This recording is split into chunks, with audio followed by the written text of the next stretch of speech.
we all know it's a big week, and this was something that was, told to me, I think, the day after I took the job. Not that I was looking at that in particular as the whole thing happened, but over a year and a half ago, this was something that was brought up.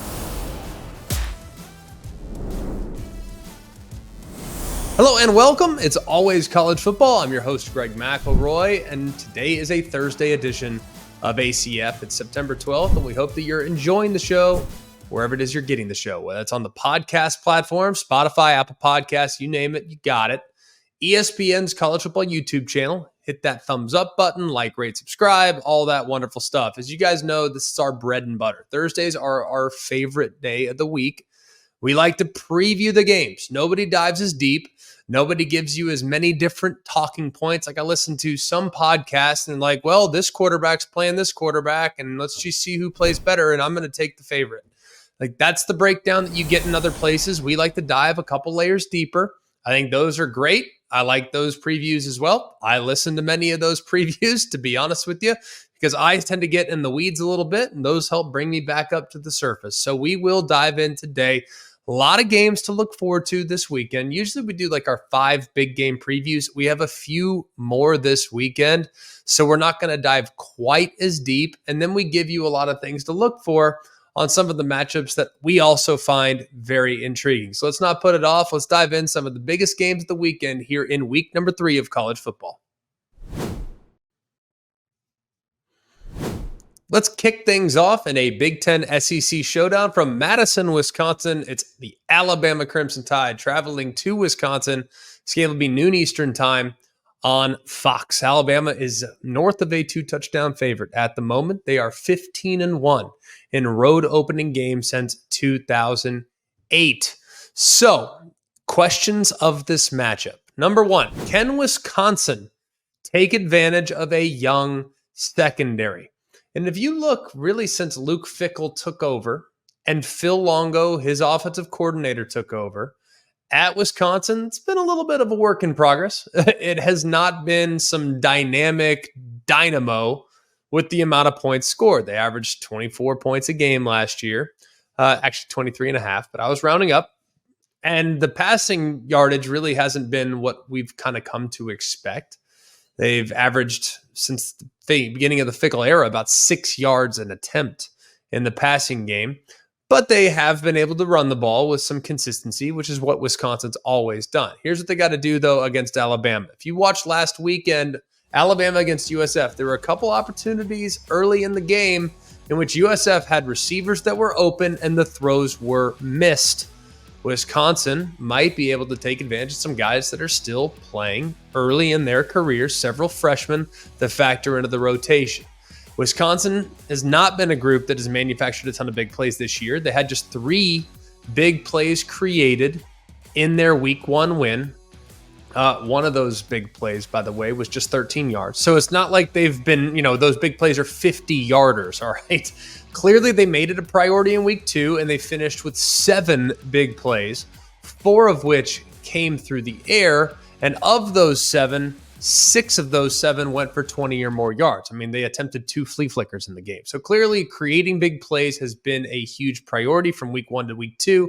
Will it carry over here into week 3 against the Alabama Crimson Tide? Question number 2, can Wisconsin create some negative plays and stop the run? Last week, coming off a tough performance against Western Michigan where they had just 1 TFL, Wisconsin's front 7 started to figure things out a little bit in week 2.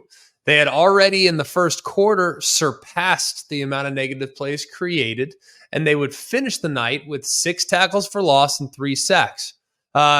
But, wasn't a great performance considering how much Wisconsin actually gave up on the ground. South Dakota was the opponent last week, and they gashed them. 139 yards, 22 carries. This is between both running backs and wide receivers. They had some runs that I thought were pretty considerable, too. They had 5 runs that went for 13 or more yards, including that 35-yard touchdown on the end around to open up the second half, and made the game somewhat competitive there at the beginning of the second half. Now, if you look at Alabama, the offensive line struggled against South Florida. Part of that was due to injuries and just I guess for lack of a better word, incompetence. They pressured Jalen Milroe 11 times. They got pressure on 38% of his dropbacks, and the recorded sacks of 18, 10, and -8 yards, okay? So USF got after Alabama, and I think Bama staying on schedule will be of the utmost importance. But can Wisconsin do it? Because they have not been the group that has done so consistently in the first 2 weeks of the season. Question number 3, can Alabama eliminate the critical errors and mistakes? There were way too many penalties against South Florida, too many turnovers, just mistakes, just kind of all over the field. Yeah, fumbled snap. I mean, it's just Alabama was flagged for 120 yards of penalties. 13 different flags were thrown. 2 of Alabama's touchdowns were actually wiped out, including a 73-yard run by Milroe. So can Alabama be just a little bit more disciplined? This was an issue last year when they went on the road, and it's kind of been a little bit troubling to see that carry over into the new regime. Maybe they'll be able to fix things. Maybe that was just a bad performance, and things will be cleaned up quite a bit here in week number 3. Question number 4, can Alabama be a little more efficient and a little less explosive? Last week, awesome play in the final 6-7 minutes of the game. All right, not going to take anything away from the touchdown pass to Ryan Williams or Jam Miller's long touchdown run or Justice Haynes' touchdown run to kind of cap things off. But if you look at how things are going right now for Alabama, they look a little bit like the group that they looked like last October, where it's almost all about the big play. Yes, they're averaging 11 yards per attempt through the air, but they are 50th nationally in the amount of first downs created. You know what that's telling me? They're pushing the ball downfield and they're manufacturing big plays, but they don't have consistent, steady, and efficient drives. I think it's time for them to be more efficient. And in order to do that, they got to be better along the front, along the offensive line. Hopefully things will settle down. I mean, Tyler Booker, their all SEC All-American guard, was out at tackle. Caden Proctor's been out with a shoulder injury. You got a reserve guard in there and Gino Vandemark. So you got Elijah Pritchett, who's been banged up. He's probably going to be the left tackle moving forward. I mean, so there have been challenges to overcome. But sometimes I feel like Alabama and Jalen Milroe and the offense in general gets very focused on manufacturing big plays, and they focus a little less on taking the 4, 5, 6, 7 yard completion or the 4, 5, 6, 7 yard run. I think efficiency is the key moving forward, and hopefully they can begin to manufacture that against Wisconsin. A couple trends in the game. Alabama's 4-1 against the spread in the last 5 games against Big Ten teams. Wisconsin, however, 5-0 against the spread in their last 5 games as a double-digit underdog. And the under is 7-2 in Wisconsin home games since the start of last season. I'm taking Alabama. I'm taking them comfortably. As of this moment, Alabama's vision-based defense, I think, could give fits to Tyler Van Dyke, a guy that has thrown interceptions in the past. And I think he might throw 1 or 2 this weekend. But if he plays great, it could be interesting. And if Bama continues to make big mistakes on the road, could be interesting there as well. But I think Bama wins comfortably in Madison, Wisconsin. Moving on to another game in the noon window. This one's noon Eastern time on ABC. It's the LSU Tigers traveling to Columbia, South Carolina to take on the resurgent South Carolina Gamecocks. LSU around a touchdown favorite at the moment. Question number 1, great O-line versus great D-line. Who wins? All right. These are 2 of the best units in the Southeastern Conference. You could even make a case that nationally, these are 2 of the best units that you'll find. The defensive line of South Carolina, the offensive line of LSU. Let's start on the defensive line. Kyle Kennard, the transfer from Georgia Tech, and the 5-star freshman Dylan Stewart have combined for 6 sacks and 7 stops behind the line of scrimmage. They have been terrorizing offensive line so far. A couple of sack fumbles against Old Dominion that led to them winning the game. A bunch of pressure on the Kentucky quarterbacks, both of them, throughout the game last week. On the other side, LSU has perhaps the best offensive line in the country. Offensive tackle Will Campbell has given up just 2 sacks in his career, and neither were him getting beat.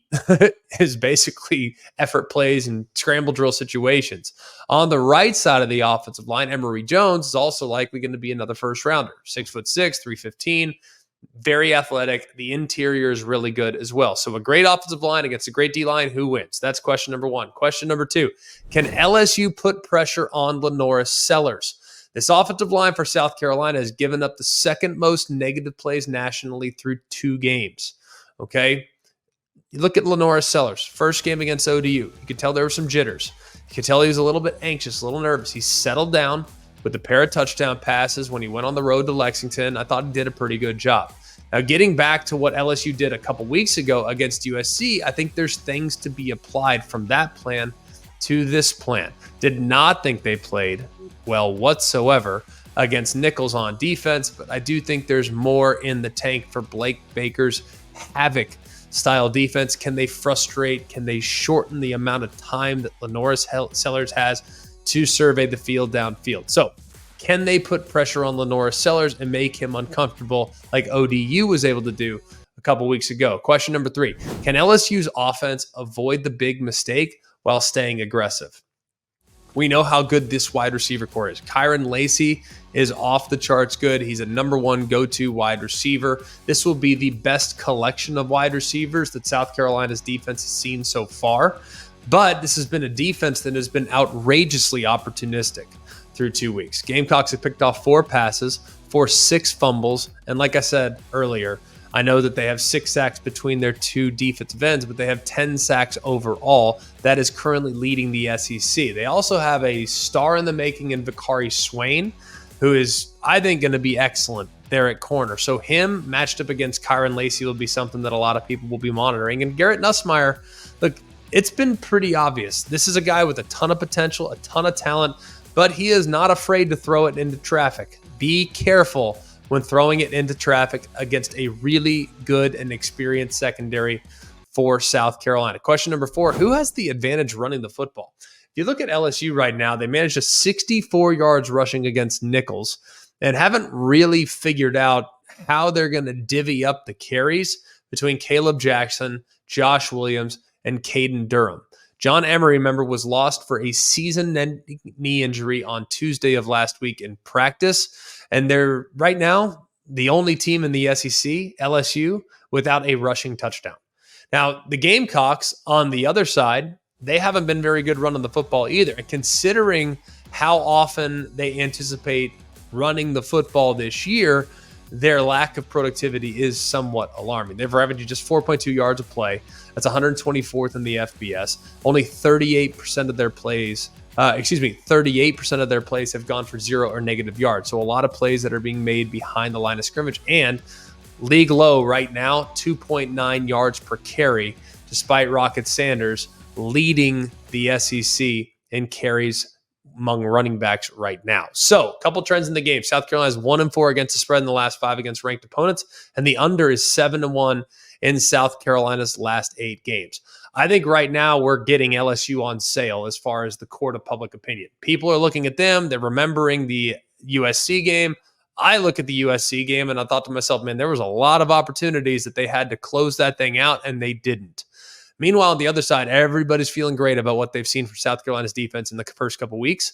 But I do think there are still a lot of things that they got to figure out offensively.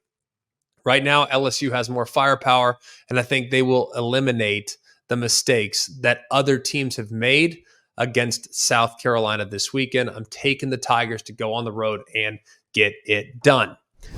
Texas A&M is on the road at Florida. This is 3:30 Eastern time on ABC. Question number 1, who will start at quarterback for Florida? We all know who Graham Mertz is. We all know what Graham Mertz has accomplished. We've seen him play a lot of football. We also now were introduced to DJ Lagway, and he had an amazingly efficient game last week. 456 yards passing. That's breaking the school freshman record by nearly 200 yards. He had 9 completions that went for 20 plus. That's the most by a Gators quarterback in a game over the last 20 years. Clearly, he's very capable throwing it downfield. On throws that traveled way downfield, 20 plus yards, he was 4 of 6. And that is the best completion percentage by a Florida quarterback on throws downfield since Emory Jones back in 2021. So we look at kind of where things are. I look at where this program's at, and while everybody wants DJ Lagway, Everybody wants him. He's got great potential. He's a 5-star, might be a program savior down the road. I know what I got with Graham Mertz. I would go with Graham Mertz in a game like this, especially knowing the defense that he's going to be going against, because when I saw DJ Lagway play against Miami, it was not overly impressive. I think he's got a crazy high ceiling, but right now, Graham Mertz has helped me win big games against great competition in the past. Remember, Graham Mertz led us last year to a win against Tennessee. I'm going to ride Graham Mertz at this moment, but the leash will be a little bit shorter in the event in which he's not seeing the field very well. Question number 2.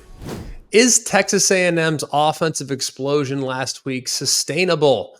Texas A&M, they played great last week. I know it was McNeese, but you got to start somewhere, right? They scored points on their first 8 offensive possessions. That's the longest streak in regulation since 2011. They did not punt in a game for just the second time in the last 10 years. Remember, they punted 4 times against Notre Dame in week 1, and it was the first time a Mike Elko-led team went over 50 points. Part of the reason why they were good last week is they were great on first down. They were really efficient throwing the ball and running the ball on first down and kept them out of third and unmanageable situations. On first down, they were 10 of 13 throwing the football. They averaged 10 air yards per attempt. So the throws were not exactly like dink and dunk behind the line of scrimmage stuff either. Then on the ground, they were particularly good outside the tackles. They ran for 119 yards and 2 touchdowns on carries outside the tackles. They did it just 10 times, by the way. So that's a pretty good clip, nearly 12 yards per carry. So you look at everything, even if you subtract the 65-yard touchdown run by Bussey, A&M averaged 6 yards per carry and 3.7 yards before contact per carry. So there's a lot to like about what we've seen. And I think that offensive explosion on first down allowed for them to be much more manageable, avoiding 3rd and longs. They faced a bunch of 3rd and longs against Notre Dame. A bunch. 7 of them to be exact. 3rd and long is usually constituted as 3rd and 7 or more. The Aggies are 0-8 in those 3rd and 7+ situations, okay? So they're going to have to continue to be really efficient on 3rd down if this offense is going to go where it needs to go. Question number 3, can Texas A&M be better against the run? They've struggled against the run in each of their first 2 games. They've allowed an average of 189 yards per game on the ground this year. That is 110th right now in the country. In the season opener, Notre Dame, they ran for nearly 200 yards, a couple of touchdowns. That ended up ultimately being the difference. Thought, hey, it's Notre Dame.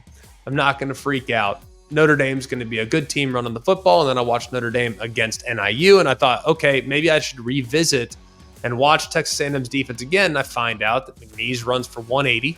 And now they have a group that they're playing against this week that has a dual threat quarterback, whether it's Lagway or Mertz. They can keep you honest with your legs. Question number 4, can the Aggies get it done on the road? Weird, right? Texas A&M is looking for its first road win since October of 2021. They are currently on a 10-game road losing streak. That's the 2nd longest active streak in the FBS. Now, they've had some close calls.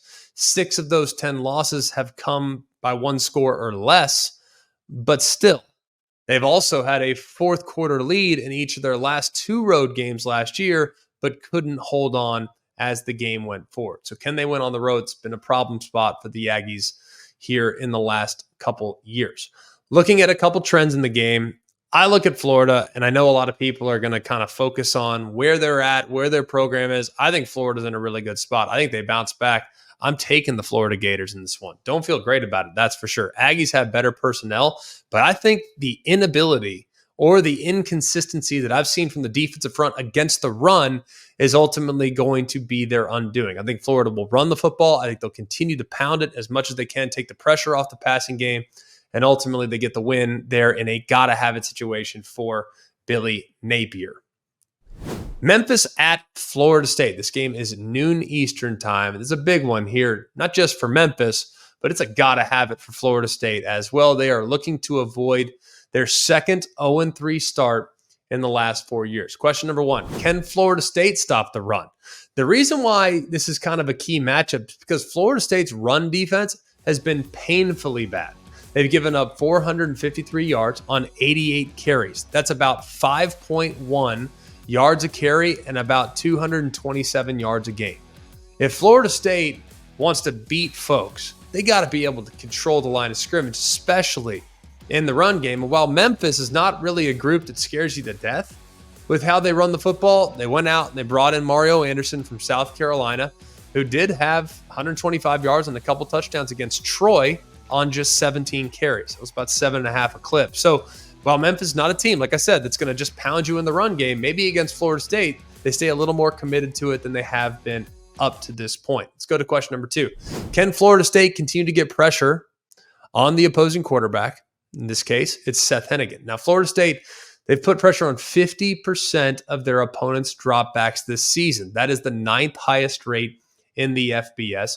And they're not blitzing either. They don't blitz. They've only blitzed on 18% of the opponent's dropbacks, and yet they still have a pressure rate of 50%. So they're getting home with 4, but they got to close the deal. Seth Hennigan's played a lot of football.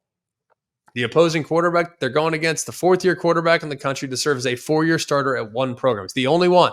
So he has seen a lot of things in his time under center. Well, in shotgun. He's improved a little bit every year too, and that seems to be continuing.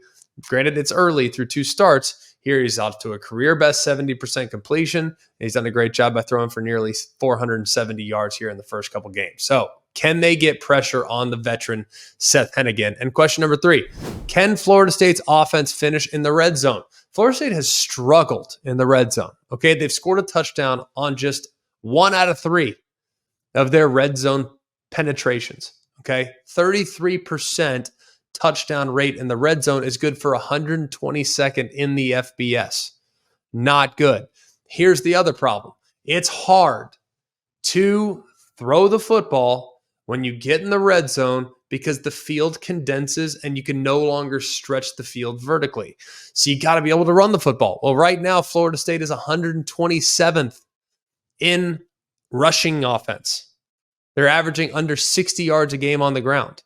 So everyone wants to blame DJ Uiagalelei and all this stuff. The offensive line, that veteran group across the front, like they need to move some people off the line of scrimmage. And if they don't, think about what that might mean for them moving forward as the quality of opponent increase. I mean, you bring in Roydell Williams from Alabama. Lawrence Toafili might pound for pound be one of their best backs that they've had. The two have combined for just 85 rushing yards on 29 attempts so far. So they've had a couple of substantial gains, sure, but man, this is going to be huge for them to run the football as that field condenses in the red zone. You can't put too much on DJ Uiagalelei's shoulders, especially down there when the field is tight. I lean Florida State in the game. I think Florida State bounces back. They've had a week now to assess where they're at. They've had a week now to identify weaknesses and strengths, and I think they're going to be a much better team moving forward. I still have a ton of faith in this staff. I still have a ton of faith in both sides of the ball, by the way. I think they still have good personnel, and I think we see the best version of them on Saturday against Mike Norvell's former team. Boston College is on the road at Missouri, and who on their bingo card had this being a ranked matchup here in week number 3. This game's at 12:45 Eastern time on the SEC Network. Missouri's about a 16.5-point favorite. Missouri has won 18 consecutive non-conference home games. Question number 1, can Thomas Castellanos, the quarterback for Boston College, stay hot for BC? 9 for 10, 234, 4 touchdown passes, all in the first half. That's tied for the most first half touchdown passes by a BC quarterback in the last 20 years. It was against Duquesne. All right. So I understand the level of competition is not great, but if you look at the intermediate and deep passing game, that's an area where he might be moving in the right direction. Now, he only dropped back 11 times against Duquesne. He dropped back 23 times against Florida State. He only threw 16 passes last week against Duquesne. But it's pretty impressive to see how he was able to kind of distribute the ball. And look at the pass chart, man. There's a lot of growth that we've seen from him already as a passer under first-year head coach and quarterback guru Bill O'Brien. Now, he also is just one of, I think, a 3-headed monster in the backfield that can create a lot of yards on the ground. Now, Kyle Robichaux is going to be able to grind out, 3 to 5 yards a carry. And as soon as those safeties start to get lulled into thinking there's another run, boom, here comes play action. Here comes deep shot. Their passing game's 26th right now in the football, but they are 5th in explosiveness. Question number 2, can Missouri's defense stay hot? Right? Missouri has had back-to-back shutouts in its first 2 games of the season for the first time since 1935. The level of competition has left something to be desired against Murray State and Buffalo, but still, since 1935, that is historically significant. This will be the first real test, and this is a defense that has been talked about all offseason, where maybe they lack in star power. They have made up for it in depth. This is a, quote, waves of dudes strategy. That's what people are describing it as in trying to defend people. So is there drop off from the 1s to the 2s? Do they have a ton of guys that can come off the bench and stay fresh? They can limit the snap counts that they get across the board. So we'll be watching this defense. Can they continue to play at a really high level? Because they look really active here in the early going, but it's really hasn't been against anybody of significance. Go to question number 3. Brady Cook has started a little slow. For those that haven't really watched, who can blame you? But he started a little bit slow. But then again, this is year 3 of him being the starter. And what we've kind of realized is that in each of the last 3 years in which he started, the first 2 games haven't really been great. It takes him a little while to get going. Okay, so really the first 2 games, he has averaged in the last 2 years 193 yards a game, less than 1 touchdown per game, and 0.667 interceptions per game. Okay, so this is not that abnormal. So far this year, he's averaging 228 yards a game. So he's actually 25 yards better than his average over the last 2 years. And he's thrown less picks than he has already. He had 1 pick this year. He's had, in the last couple of years, he had 2. So he's done a little better job based on how he started the season. So a slow start is not that uncommon for Brady Cook. Question number 4, can Mizzou create some big plays? Now, with a ton of offensive talent that Mizzou has, wide receiver, with Mookie Cooper, Theo Weiss, and the future first-round pick, Luther Burden, doesn't feel like right now they're being able to create as many explosive plays as one would assume. Now, they've been super efficient, but we haven't seen the explosive plays that we thought for sure they would have. And then you look at Boston College, their run defense, not great.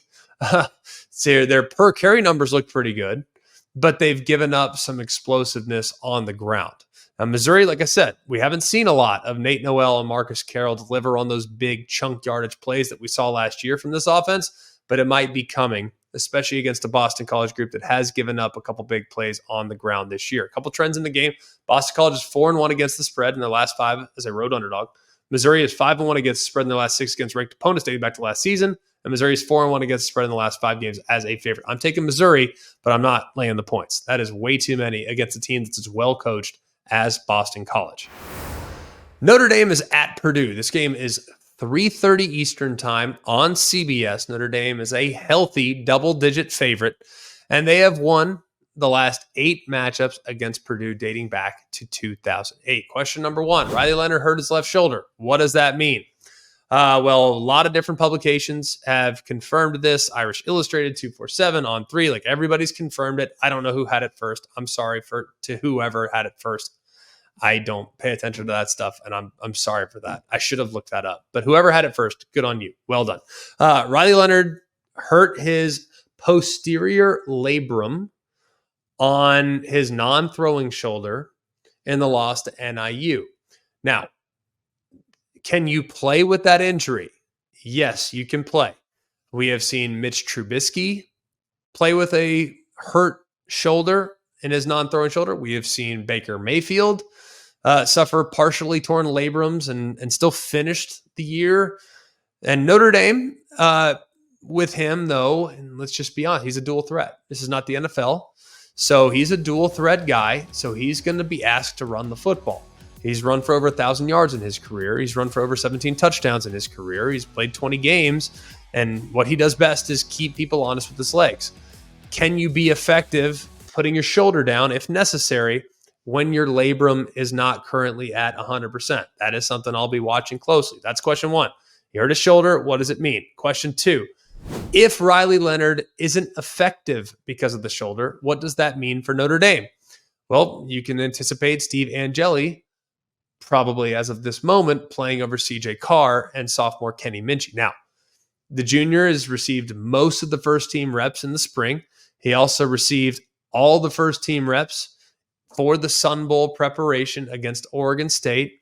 And against Oregon State, Angeli played pretty well. He was 15-19, 232, 3 touchdowns, also ran the ball pretty well. And on the downfield throw, something I think is going to be really important for Notre Dame as they continue to move forward, he was 3 for 5 on passes that traveled 20 or more yards downfield. And those 3 went for 108 yards. So far, just so you know, Riley Leonard's 0-2 with an interception on throws like that this year. So if they do have to go to the backup at some point because of injury or ineffectiveness, I do think they have some capable backups there in South Bend. Question number 3. Can Notre Dame's offensive line create some consistency? They ran 19 plays, gaining 139 yards and 7.3 yards per snap on the 2 touchdown drives last week. The other 44 plays accounted for just 142 yards and 3.2 yards per snap. Part of the reason why, if you watch their offensive line, they did not win along the offensive line, especially in the interior of their offensive line, where you have guys that have played. They got pushed around, and it was a bad performance. Not going to try to spin it or anything whatsoever. It was a bad performance. That offensive line has to be better. If they're not, they're going to have their hands full. Question 4, Hudson Card just had a lights out performance. Can it continue? He completed his last 17 passes he attempted during week 1, which is the longest completion streak by a Purdue player in the last 15 years. It's the longest streak by any Big Ten player has had in this time frame is 26, and that was done by Graham Mertz, ironically enough. But that was from 2019 to 2020. So kind of crazy that it went over the course of 2 seasons. So looking at all this stuff, right now, I think Hudson Card is very, very comfortable, but I think they might be a bit one-dimensional because question number 5 is, can Notre Dame's defense go from fine to dominant? Now, in 2 games, they've allowed 2 touchdowns and 5 field goals with just 1 touchdown allowed on 4 red zone penetrations. Okay, A&M scored 13 points on their home field. Northern Illinois scored 16. All right, on paper, things feel pretty good for Notre Dame's defense. But the problem is they couldn't get off the field in the second half of the game against NIU. They had 11 minutes in the third. They had 11 minutes time of possession, NIU did, in the third quarter. 11 minutes in the fourth quarter. That's 3 times more time of possession, 22 minutes to 7 minutes for NIU and Notre Dame, respectively. They just could not figure out Antario Brown, who gained 99 yards on 20 carries, and then added another 126 yards through the air. So I think this defense, I think Purdue's a little one-dimensional. I think they're going to try to run the ball because clearly that was a point of emphasis last week for NIU, and it worked successfully. Plus, Howard Cross a little banged up. Riley Mills has been a little inconsistent. So they're probably going to try to run the ball, but I don't think the receivers are going to be able to create enough separation against Notre Dame's excellent secondary. A couple trends in the game. Notre Dame is 4-3 against the spread under Marcus Freeman after a loss, but they've covered each of their last 4 in that situation. So they're 4-3, but they've won 4 in a row. They are also 7-3 against the spread on the road under Marcus Freeman, and Purdue is 1-4 against the spread in the last 5 as a double-digit underdog. Notre Dame did not come out and play well last year against Louisville, right? Well, how did they respond? Well, they responded by destroying USC. They also didn't look very good against Marshall or Stanford in 2022. How'd they handle that? Well, they beat Cal the following week after losing to Marshall, and they beat UNLV the following week after losing to Stanford. I'm taking Notre Dame in a big bounce-back performance. I think they handle it. I think they get right. And regardless of what's going on with their quarterback spot, they have enough to slow down what Purdue's going to be offensively. Oregon is at Oregon State. This game is 3:30 Eastern time on Saturday. Oregon is a 16-point favorite, and they are playing as non-conference opponents for the first time since 1963. A couple questions in this game. Can Oregon State run the football? Jam Griffin, Anthony Hakerson, 2-headed monster at running back for Oregon State. Through 2 games, they are among the country's top 20 in rushing yards. Griffin, he's a senior, 38 carries for 249 and 3 touchdowns. Hankerson, a transfer from Colorado, has 40 carries and 231 yards and 3 scores. So through 2 games, neither guy really has been hit at or behind the line of scrimmage either. So they've established an identity under first-year head coach Trent Bray. They're going to play defense, they're going to run the ball, and they're going to shrink the game. On the other side, will Oregon's offensive line step up? That's question number 2. Now, the offensive line was far from perfect against Boise State, but they were way better in week 2 than they were in week 1. Dylan Gabriel still got pressured probably 7, 8, 9 times, but it's a lot fewer than the times he was pressured the week before. He was sacked 4 times as well. This increase to the pressure rate, sack rate, all this stuff, they got to be better up front. Long story short, throw any number you want out there. It was an improvement from week 1 to week 2, but it's got to improve by even more, knowing the defense that they're going up against. Johnny Cornelius, who the left tackle, struggled against Idaho, but played better against Boise. And hopefully that is a sign of things to come and progress that is being made. Question number 3. They've had a bit of a rotation going on up there, okay? But how legit is Oregon State's defense? Now, I think they're pretty good. All right, they just went from and pitched their first shutout since shutting out Idaho in 2021. It was their first against an FBS opponent since Pitt in 2008, and their first on the road since 1983. So historically significant performance for Oregon State last week. Got to feel pretty comfortable about where they're at based on what we saw. Question number 4. Can Oregon generate a downfield passing attack? Now, week 1 wasn't a lot of explosiveness. All right. Dylan Gabriel attempted just 2 passes over 20 yards with an average depth of target, air yards per target of just 4.3 yards. Now, that's kind of what Bo Nix was last year too. Like, he didn't try a lot of throws downfield, but when he did, he hit them. Now, clearly against Boise, they tried to make that a bit of a priority. They threw 5 balls downfield. He was 2 for 5 for 101 and a touchdown. And the air yards per target jumped to nearly 9 yards at 8.7. So both those completions were at Evan Stewart too. First was that 67-yard bomb down the sideline. And I think there's a lot to feel good about with the progress that was made last week. A couple trends in the game. Oregon is 8-2 against the spread on the road under Dan Lanning. And the favorite has covered each of the last 3 meetings between these two teams. It's the longest stretch since 1984 to 1987. I'm taking Oregon to win the game, but I'm taking Oregon State to make it really interesting. I think Oregon State has a recipe. They're going to shrink the game. They're going to disrupt the rhythm, and they're going to keep it close. It's a group that has been really good at home in the past. I expect them to play really well here, and a big opportunity for them and for first-year head coach Trent Bray. A few more games to keep an eye on here. Washington State is in Seattle. They're calling it a neutral site, it is a neutral site technically. And I would not be surprised at all if Washington State has just as many fans as Washington does there in the crowd. Washington State is eager for this one. They have circled this one. This is a big opportunity for them, much like we just talked about with Oregon State. This is one that Washington State absolutely wants to make the most of. Now, Washington has not allowed a touchdown in 2 games so far this year, but this is really the first solid offense that Washington has faced. And remember, they struggled a little bit down the stretch at times defensively last year.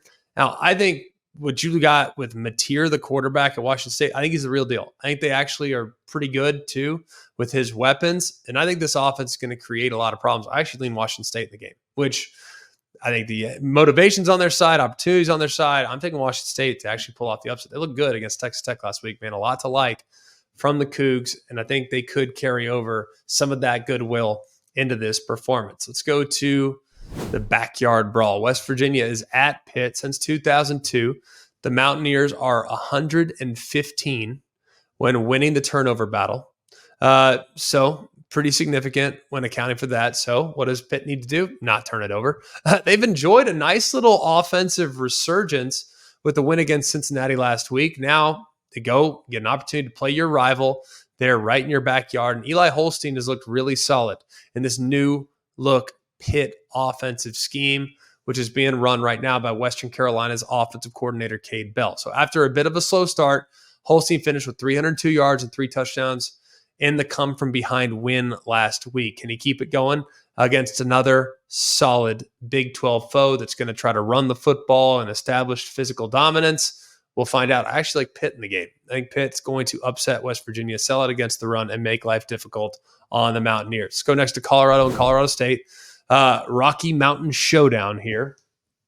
First time it returns to Fort Collins since 1996. Now, it does not appear that Colorado has found the fix to the challenges they've had along the offensive line. And that could be an issue as they continue to move forward. And we know Deion Sanders has been frustrated through 2 games.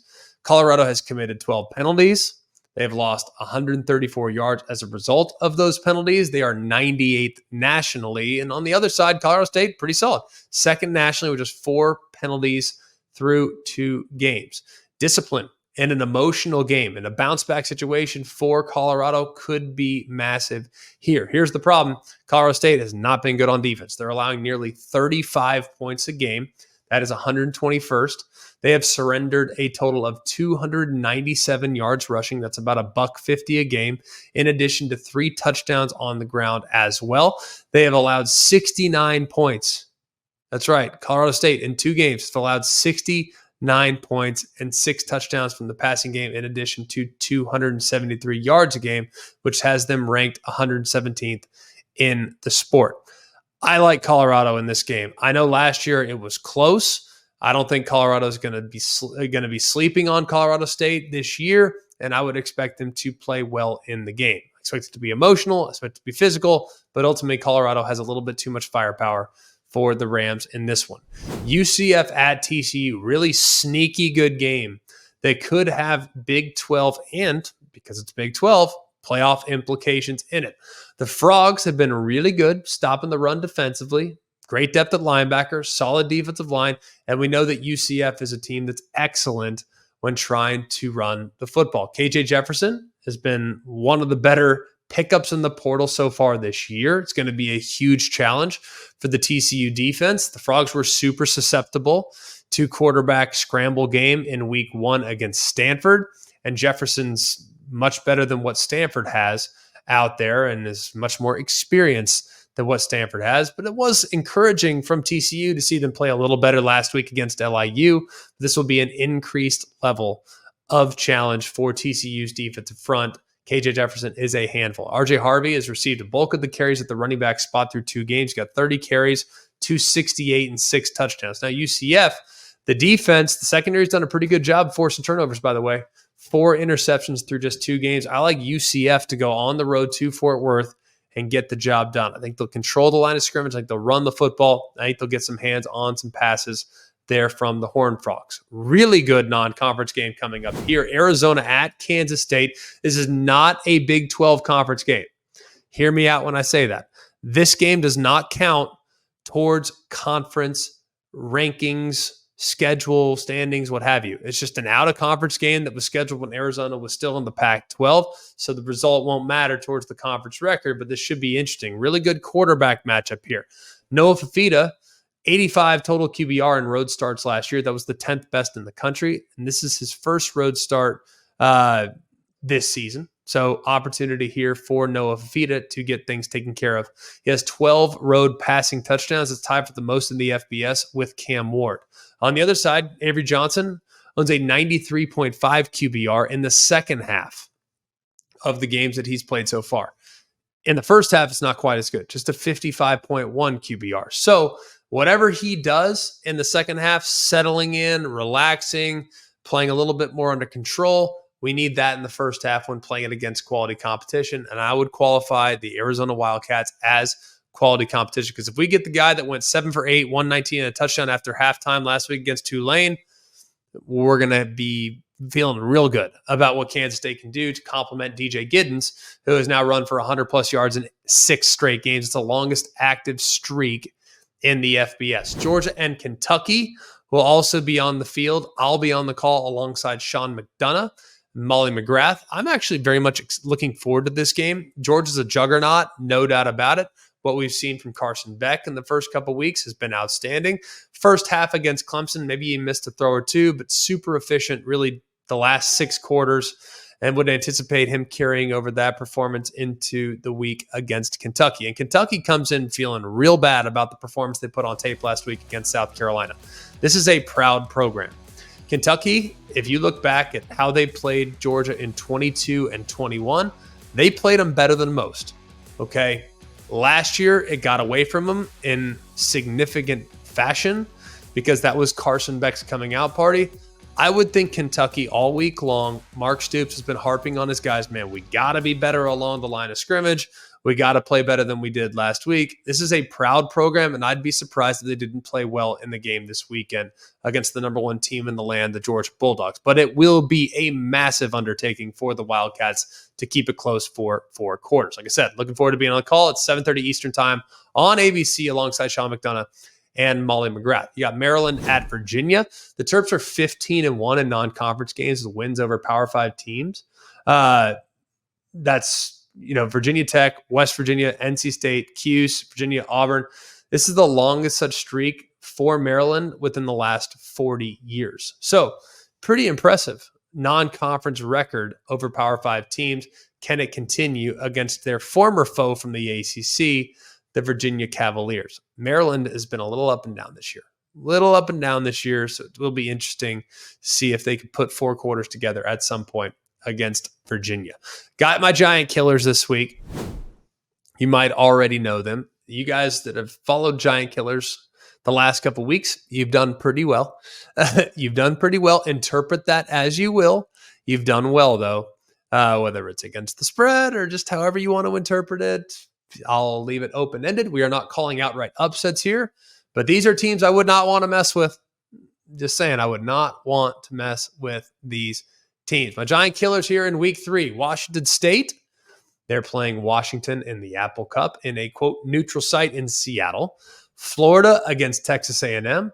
A&M is a favorite on the road in the Swamp, but tough run defense numbers so far from A&M in the early going. And then UNLV, who's been really, really good as an underdog the last few years.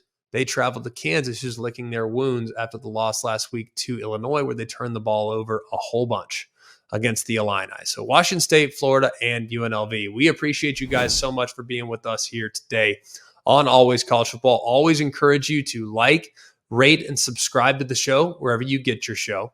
You can also tell your friends. That's huge for word of mouth from us. We don't have a marketing budget. We're not out pushing it.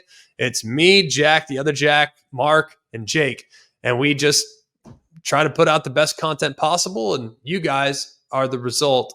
And you guys helping us with our numbers and our support and the amount of downloads and the amount of views and all that stuff. You guys are the reason why our numbers have gone through the roof. We haven't done anything as far as promotional content whatsoever. So it's you guys that are telling your friends, and we want to encourage all of you and appreciate all of you for doing the hard work for us on the show. For all of us here at Always College Football, I just gave you the names of all the guys. I won't say them again. They don't deserve that much credit. I certainly don't either.